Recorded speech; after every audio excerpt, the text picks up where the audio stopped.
Aujourd'hui est un jour spécial pour nous au ministère des Travaux publics, Transports et Communications, jour qui marque l'aboutissement de 19 mois de travail assidu pour la réalisation de la révision du Code national du bâtiment d'Haïti. Cette réalisation, conduite par un comité de pilotage national dont les membres sont ici présents, a été rendue possible grâce à un financement de la Coalition pour des infrastructures résilience aux catastrophes, CDRI. Le chemin parcouru était long. En juin 2023, le ministère des Travaux publics a soumis auprès de la CDRI la demande de proposition de projet intitulé « Révision du Code national du bâtiment d'Haïti ». Cette demande a été préparée avec l'appui de Build Change. En décembre 2023, l'accord de financement est signé. Le 31 juillet 2024, les activités de révision du Code ont débuté effectivement par l'organisation en présentiel de la première réunion de travail du comité de pilotage national.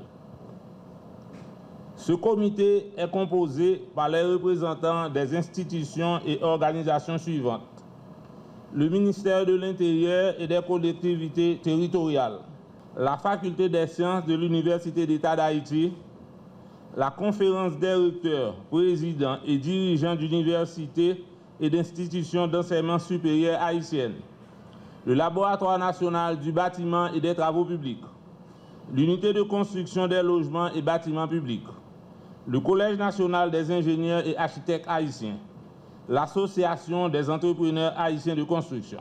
Le travail de révision du CNBH 2012 a permis de prendre en considération des types de construction qui ne faisaient pas partie du dernier code en vigueur, les constructions vernaculaires utilisées dans nos campagnes.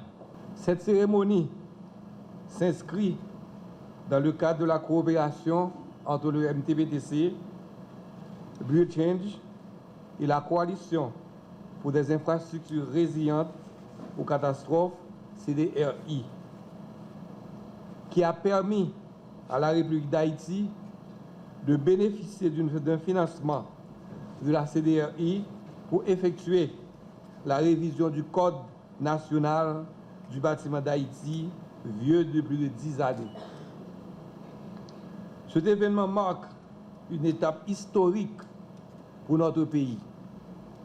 Il est l'aboutissement de plusieurs années de réflexion, de concertation, d'analyse technique et de collaboration entre l'État haïtien, les professionnels du secteur, le monde académique et nos partenaires techniques et financiers. Il symbolise surtout une rupture claire avec les pratiques du passé et l'entrée résolue d'Haïti dans une nouvelle ère de construction plus sûre, plus responsable et plus résiliente. Haïti est un pays exposé à de multiples aléas naturels, séismes, ouragans, inondations, glissements de terrain. À ces risques s'ajoutent les effets de plus en plus marqués du changement climatique. Trop souvent, ces phénomènes qui ont entraîné des pertes humaines considérables, des destructions massives et des reculs importants en matière de développement. Nous devons avoir le courage de reconnaître que la vulnérabilité de notre bâti a largement contribué à l'ampleur de ces drames. Le séisme de 2010 demeure gravé dans notre mémoire collective. Il nous a rappelé de manière tragique qu'un bâtiment mal conçu ou mal construit peut devenir un danger mortel. C'est dans cette perspective que s'inscrit le Code national du bâtiment d'Haïti. Ce code n'est pas un simple document technique, il est un outil stratégique de protection civile, un instrument de planification du développement et un engagement moral de l'État envers la sécurité de ses citoyens.